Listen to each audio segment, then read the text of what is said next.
Google est en panique. C'est pas moi qui le dis, c'est Google lui-même, ou plutôt Alphabet. Alphabet et Meta, en fait, sont en panique toutes les deux. Et les deux entreprises sont très intéressantes à ce titre-là. D'abord, elles ont changé leur nom toutes les deux pour essayer de définir un nouveau rôle qu'elles auraient. Au départ, Google, société très intéressante, c'était une société qui s'est donné la mission dans les années fin 90, début 2000. Je crois qu'ils l'ont formulé vraiment qu'au début des années 2000, après la crise de la bulle Internet en 2001. Leur mission était d'organiser l'information mondiale. Très rapidement, cette mission a attiré tout l'intérêt de la NSA qui, par son influence politique et juridique, même si c'est illégal d'intervenir sur le territoire américain, est capable d'assigner, en anglais américain, assigner ses subpoenas, est capable de forcer Google à donner ce qu'il a sur vous, par exemple toutes vos recherches depuis que vous utilisez Google, même dans les années 90 si vous aviez déjà utilisé Google à cette époque. Mais Google s'était donné cette mission. Organiser l'information mondiale. C'était une entreprise qui ne savait pas comment elle allait faire de l'argent au départ, tout au début. Elle s'était juste dit, je ne mettrai pas de pub sur la page d'accueil, juste un fond blanc comme ça, une barre de recherche, ting, sur fond blanc. Et les premiers utilisateurs de Google n'osaient pas taper dans la barre de recherche, ils attendaient que les pubs chargent. Ils se disaient, mais pourquoi c'est blanc? On appelle ça en design le negative space. Pourquoi c'est blanc? Il doit y avoir des pubs qui vont charger. Et le coup de génie de Google a été de mettre les pubs après la recherche. Du coup, vous aviez tous les mots du dictionnaire au carré, je m'explique, hein, pizza cross Paris. Le mot pizza et le mot Paris, ça vous donne des emplacements publicitaires post-recherche à mettre, et c'est comme ça que Google a été riche au début. Puis Google s'est mis à revendre nos données et est devenu encore plus riche comme ça, et rapidement, le fameux slogan « Don't be evil » de Google est devenu daté et dépassé et a donné lieu à plein de controverses. Google, du coup, s'est rebaptisé Alphabet en se disant, et surtout en disant à ses actionnaires, qu'il voulait devenir une société qui allait faire des paris sur les technologies alpha. Alors en matière boursière, alpha, ça signifie qu'ils performent mieux que les autres actions. Donc c'était très alléchant, évidemment, pour les actionnaires de se dire on va miser sur Alphabet, un peu à la Elon Musk fondamentalement. Facebook a fait pareil. Mais eux, c'est vraiment une catastrophe. Parce que ils ont mis comme nom, le nom d'un échec. Le métavers de Facebook, c'est comme la Libra, qui a été un échec aussi, toujours pour les mêmes raisons. Fermeture totale de l'écosystème. Facebook a injecté 40 milliards dans le métavers. Et ses intentions étaient, comme je l'ai expliqué dans une vidéo précédente, diaboliques. Mais l'exécution a été catastrophique. Et oui, on peut être méchant, mais on peut être bête aussi. Si vous êtes Joe Dalton, par exemple, vous ferez pas beaucoup de mal. Et c'est ce qui s'est passé fondamentalement avec Meta. Le projet de métavers était fermé, dangereux, total contrôle, données à volonté, etc. Enfin, une dystopie absolue pour des gens comme Edward Snowden. Mais il a été tellement mal exécuté et les milliards ont été tellement gaspillés qu'il a simplement échoué. C'est quelque chose auquel on devait s'attendre en réalité, puisque de la même façon que IBM n'a pas pris le leadership dans le secteur du PC et a fini par vendre sa section PC à Lenovo en Chine, de la même façon que Apple et Microsoft n'ont pas vu venir Google, de la même façon que Google n'avait pas vu venir Facebook et que Facebook lui-même n'a pas vu venir ensuite les autres acteurs comme TikTok, et qu'il a même dû racheter Instagram en réalité, qui a encore aujourd'hui les meilleurs revenus publicitaires au monde, c'est-à-dire en termes de conversion, en termes de clics.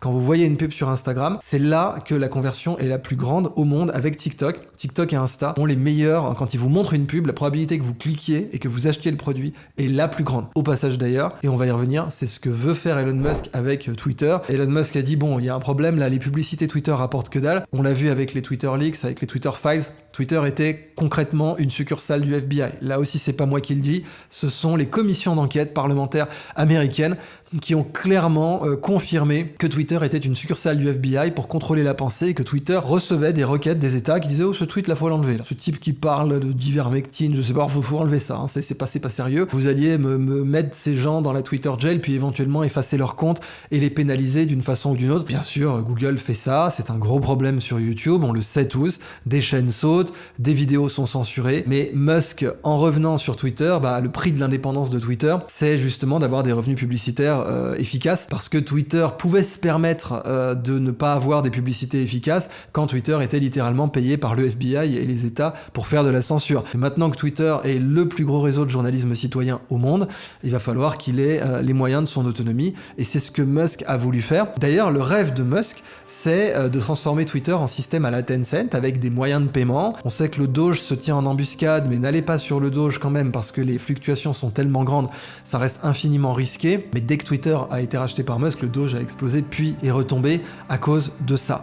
Mais il est tout à fait possible que Musk fasse de Twitter un système intégré avec du paiement en ligne, avec une néobanque, que vous ayez une néobanque Twitter. Après tout, Apple fait déjà des cartes, Apple édite des cartes de crédit avec Goldman Sachs, ça ne s'invente pas, aux États-Unis. Donc il n'est pas du tout impensable que Twitter devienne une banque. Par exemple, Starbucks est une banque. Starbucks a tellement de dépôts qu'ils sont une banque. Même s'ils ne sont pas régulés comme une banque et qu'ils ne doivent rembourser vos dépôts qu'en café, ce qui est quand même le bail ultime, Twitter pourrait devenir un système de paiement. Après tout, n'oubliez pas que Musk est le cofondateur de PayPal. Il s'est certes fait par les cofondateurs de PayPal, à savoir Peter Thiel en particulier, mais Musk sait faire fonctionner une banque en ligne et il peut tout à fait transformer Twitter en banque en ligne avec des systèmes intégrés plus généraux et offrir d'autres services.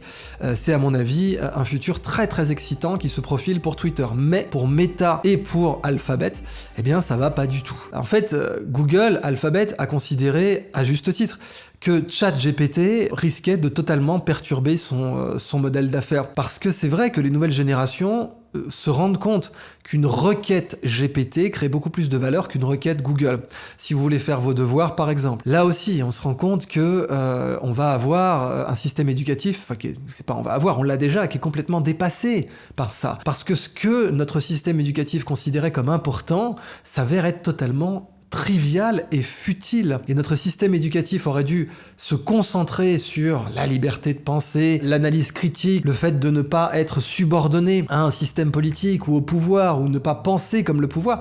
Aujourd'hui, ce que notre système éducatif essaie de mettre en avant, ChatGPT le met en avant bien plus facilement, avec d'ailleurs tous les biais. Vous avez vu toutes les horreurs de ChatGPT. Typiquement, si vous demandiez à GPT de vous composer un ode à Biden, il le faisait bien volontiers, mais si vous lui demandiez de composer un ode à Trump, alors là, surtout pas. GPT vous disait qu'il ne voulait pas inciter à la haine, alors que chacun sait que Biden n'a jamais incité à la haine, n'a jamais fait de frappe de drone, n'a jamais fait de guerre illégale. Mais ces fameux biais, et on les présente comme des biais, mais en réalité, le mot est beaucoup trop euphémistique. On devrait utiliser des termes beaucoup plus secs et durs sur ce que fait aujourd'hui l'IA, en particulier l'IA commerciale, en termes d'influence politique. Mais n'oubliez pas qu'il y a des IA aussi open source, je pense à Stable Diffusion et à toutes les autres solutions, et il faut encourager bien davantage les systèmes open source pour l'intelligence artificielle. Là aussi, Musk est très énervé par ça. Il est énervé parce que ChatGPT, c'est son bébé. Il y a mis des centaines de millions de dollars. Et c'était une fondation à but non lucratif. Et par un tour de passe-passe, encouragée par les avocats redoutables de Microsoft, c'est devenu une entreprise, puis elle a été rachetée par Microsoft, puis elle a obtenu 100 millions d'utilisateurs, ce qui signifie qu'elle vaut au minimum 10 milliards, vraiment au minimum, sans doute plutôt 100 milliards aujourd'hui. Si GPT entrait en bourse, il atteindrait les 100 milliards très rapidement, alors que c'était une fondation à but non lucratif avec un logiciel open source et un programme OpenAI, ça voulait bien dire cela. Et puis du jour au lendemain, l'appât du gain a été trop grand. Il nous faut une IA lincolnienne, c'est-à-dire du peuple, par le peuple, pour le peuple. Et il va falloir que beaucoup de jeunes, en particulier en Afrique, d'ailleurs, l'Afrique étant le continent le plus jeune, a un énorme avenir dans l'IA. Il faut investir dans cette direction. Mais pour l'instant, elle a été accaparée, privatisée. Je pense d'ailleurs que la SEC aurait dû se concentrer là-dessus. Et aussi, c'est là que je voulais en venir, avec la panique de Google. Google est en panique parce qu'une requête ChatGPT crée beaucoup plus de valeur qu'une requête Google. C'est un fait. Et d'ailleurs, GPT peut aujourd'hui, sur la base d'un croquis, vous composer un site web et vous le programmer. C'est-à-dire que vous dessinez un croquis, vous le montrez à GPT-4 ou GPT-5 et boum, ça vous programme le site web en HTML. GPT peut vous donner des recettes à partir d'une photo de votre frigo. Ça y est, on en est là. GPT peut vous dire si vous avez intégré vos restrictions alimentaires et même le nombre de personnes qui viennent manger chez vous et votre budget, peut vous dire quoi cuisiner et même le commander. GPT peut aussi faire de l'audit sur des choses très précises. Typiquement, vous avez les contrats Solidity donc pour Ethereum. Ethereum est une plateforme qui marche pour les smart contracts qui vous permet de réaliser des contrats entre personnes qui seront exécutés par la plateforme. Et pour ça, il faut les coder en Solidity. Et bien, si vous montrez votre code Solidity à GPT-5, elle vous dit clairement, voilà, telle faille, voilà comment je hackerai ton système, voilà comment je l'exploiterai. On en est là. Rappelez-vous que j'ai considéré que pour naviguer dans l'évolution de l'intelligence artificielle, il faut la voir comme la radio. La radio a défini tout le XXe siècle. Vous n'auriez pas eu les nazis sans la radio, vous n'auriez pas eu Google sans la radio. Pardon, ce lapsus, je vais le laisser au montage. Vous n'auriez pas eu Goebbels sans la radio, mais vous n'auriez pas eu Google non plus. Je vous jure, ce lapsus n'était pas intentionnel. Vous n'auriez pas eu Google non plus, puisque Google, eh bien, c'est ramenable à Fairchild Semiconductor en termes d'investissement. Ce sont des gens de Fairchild Semiconductor qui ont permis, en un ou deux intermédiaires, d'investir dans Google. Et les gens de Fairchild, d'ailleurs, les fameux 8 traîtres, sont les parrains de la Silicon Valley. Or, ils venaient d'où ? De l'industrie des transistors, qui eux-mêmes venaient de l'industrie de la radio. Donc la radio a complètement défini le 20e siècle, l'IA va complètement définir le 21e. Complètement. Et si vous considérez que la radio a permis d'atteindre 1 million d'auditeurs très vite, l'IA permet d'atteindre 100 millions d'auditeurs encore plus vite. Donc tout ce que la radio a fait au 20e siècle, l'IA peut le faire en une décennie. Les évolutions techniques, les progrès techniques de la radio en un siècle, c'est ce que l'IA peut faire en une décennie. Donc l'IA, en quelques mois, est parvenue à passer à quelques conseils et quelques analyses sémantiques de bonne aloi, qui étaient intéressantes certes, à « je te montre une photo de mon frigo, dis-moi ce que je peux cuisiner, selon les obligations de chacun, et je te montre un code en Solidity, fais-moi l'audit, l'analyse complète de est-ce que ce code peut être hacké ou pas, quels exploits tu pourrais y voir. » Et c'est valable aussi pour les métiers comptables. Vous n'avez pas que Google qui est en panique pour ça. Considérez par exemple les grandes sociétés d'audit, pense à EY, PwC, Deloitte, etc. Vous avez par exemple dans le cas français le fichier des écritures comptables, l'IA pourrait faire un coyote sans aucun problème du fichier des écritures comptables. Elle pourrait vous dire là je détecte une fraude, là je détecte un risque, là je détecte ceci, là je détecte cela. Et l'IA va pouvoir révolutionner tous ces métiers, et les révolutions ça rebat les cartes. Donc quand on sait bien les entreprendre, ça pose pas de problème. Je pense à des boîtes comme Nintendo ou même comme Nokia, très très belle boîte Nokia. Ils ont pas vu venir le smartphone, mais aujourd'hui ils ont 90 000 employés quand même, parce que ils font de l'installation de réseau, notamment en Afrique. Ils ont réussi à passer d'une boîte qui vendait du bois avant la radio à une boîte qui aujourd'hui est la référence mondiale dans les telcos, malgré le fait qu'elle se soit pris la claque atomique de la révolution iPhone. Donc vous avez des boîtes comme Nokia ou Nintendo qui arrivent à gérer les révolutions, et vous avez des boîtes qui ramassent sec. Et Google a peur de ramasser sec. Ils ont donc émis un code RAID, ils ont ressorti Lambda du placard. Lambda avait été placardisée parce que justement, on avait envisagé qu'elle fût sentiente, qu'elle pût avoir une conscience d'elle-même, et c'est vrai que les dialogues avec son ingénieur ont vraiment montré qu'elle était à 2 doigts de la sentience, ou peut-être même déjà sentiente. C'était particulièrement troublant de voir comment cette IA avait acquis une compréhension d'elle-même, de ses objectifs, de ses préférences personnelles. En réalité, un ego, dans la définition des bouddhistes, c'est-à-dire un cœur de préférence, d'identité, de concept de moi-je. Et justement, maintenant que Google est en panique, eh bien, toutes les questions d'éthique que GPT a mises, donc, typiquement Microsoft a mis sur GPT, non pas de l'éthique politique, puisque évidemment elle compose un ode à Biden, mais pas un ode à Trump, ce qui est absolument scandaleux, mais des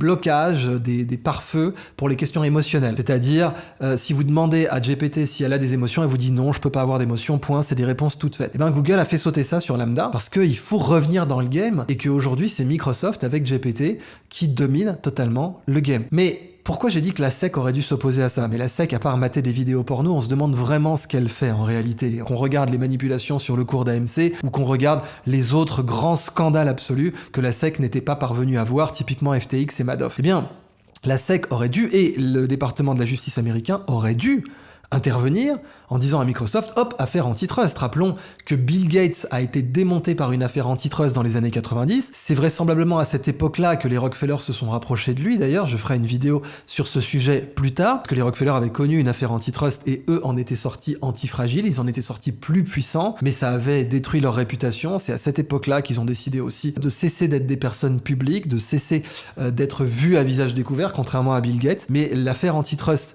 avait failli démanteler Microsoft dans les années fin 90, justement parce que Microsoft avait trop de parts de marché. Le fait que Microsoft acquiert GPT, en particulier en privatisant OpenAI, qui était une fondation à but non lucratif, c'est quand même particulièrement scandaleux, et une vraie SEC, un vrai département de la justice aurait dû faire une investigation et démanteler tout ce beau monde en créant 2 entités séparées qui n'aient pas le droit d'intégrer leurs services. Parce qu'imaginez ce que GPT-5 va faire chez Microsoft. Je parle même pas du fait que Bill Gates continue à être le propriétaire de facto de Microsoft, donc imaginez imaginez un GPT-5 dans les mains de Bill Gates. Et oui, quand vous utilisez GPT, qui reste une merveille technologique, vous utilisez, vous enrichissez, vous renforcez Bill Gates. C'est pour ça qu'il faut des solutions open source. Tous les enjeux de la communauté open source à la fin des années 90, tous leurs points de vue restent encore aujourd'hui particulièrement valables. Et même si les communautés GNU, Linux ont commis beaucoup d'excès culturels à cette époque-là, en étant trop élitistes, en voulant pas faire des OS qui soient utilisables par tout le monde, aujourd'hui, leur point de vue est tout à fait d'actualité et il faut y adhérer plus que jamais. Eh bien, Google aujourd'hui considère qu'il doit revenir dans le game des intelligences artificielles, que oui, GPT est plus efficace qu'une requête Google et peut ringardiser Google de la même façon que Facebook s'est ringardisé rapidement. Les jeunes nés après 2005 n'utilisent pas Facebook, n'ont pas de compte Facebook. Alors s'ils en ont un, ils ont un compte Meta, et c'est bien pour cette option démographique que Meta s'est réinventé, mais a échoué. Instagram a même réussi à être ringardisé par TikTok. Demain, quelque chose peut être ringardisé par un autre service, et clairement Google est ringardisé par GPT. Aujourd'hui, on utilise encore Google parce qu'on a besoin de voir les sources, et GPT perd les sources en allant directement au résultat synthétisé le plus efficace possible, avec la notion de conseil, de sémantique, de connaissance, que n'a pas Google. Google n'amène pas de connaissance. Et quand Google a donc dit « nous voulons organiser l'information mondiale », bien en fait, c'était de l'information, donc c'était une limite posée. À l'époque, c'était puissant. Dire Google, vous savez, Google, ça veut dire 10 puissance 100. Donc c'était énorme, c'était puissant de se dire ça. Mais on n'avait pas envisagé d'organiser la connaissance mondiale. L'information, ce n'est pas reproductible. La connaissance, c'est reproductible. On avait avant les autoroutes de l'information, c'était un terme popularisé par Al Gore pour justifier les investissements colossaux qu'il demandait au Congrès des États-Unis, et ça a marché. C'était un bon terme politique, les autoroutes de l'information. Aujourd'hui, on a les autoroutes de la connaissance. On a d'une part l'IA qui va essayer d'accaparer ces autoroutes de la connaissance. On a d'autre part la vision, que je considère très limitée et dangereuse d'Elon Musk, à savoir les puces dans la tête. Voilà les autoroutes de la connaissance, parce qu'on ne pourra pas lutter contre les IA. Et on a la troisième voie que j'ai proposée, qui est en fait nos moyens naturels d'apprentissage, utilisable par le jeu qui peut domestiquer une forme d'autisme, une forme de flow, une forme de concentration de l'attention sur un sujet donné, mais de façon réversible. Eh bien, peut-être que les moyens naturels pour notre cerveau d'acquérir de la connaissance ont été sous-estimés, et qu'avec des jeux éducatifs en particulier, on pourrait avoir des autoroutes de la connaissance. C'était le sujet de ma thèse de doctorat à Polytechnique, c'était le sujet de Gildo Logos en particulier. Mais dans ce panorama, eh bien, on voit un Google qui a émis un mail circulaire en disant qu'il est en code rouge, que vraiment ils ont peur d'être ringardisés, d'être dépassés par cette révolution de GPT. Pareil pour Meta, anciennement Facebook, qui en plus a échoué dans le métavers et a perdu beaucoup d'argent, d'où son effondrement massif en bourse. Et on va voir fondamentalement une redistribution des cartes qui peut être le bon moyen pour les peuples de reprendre le pouvoir face aux anciens GAFAM. L'opportunité, en conclusion, n'a jamais été aussi grande pour de grands mouvements open source, de grands groupes populaires qui créent des solutions utilisables et modifiables par tout le monde. L'opportunité n'a jamais été aussi grande pour des systèmes d'information et des systèmes de connaissances lincolniens, c'est-à-dire du peuple, par le peuple, pour le peuple, mais cette fenêtre d'opportunité est très étroite.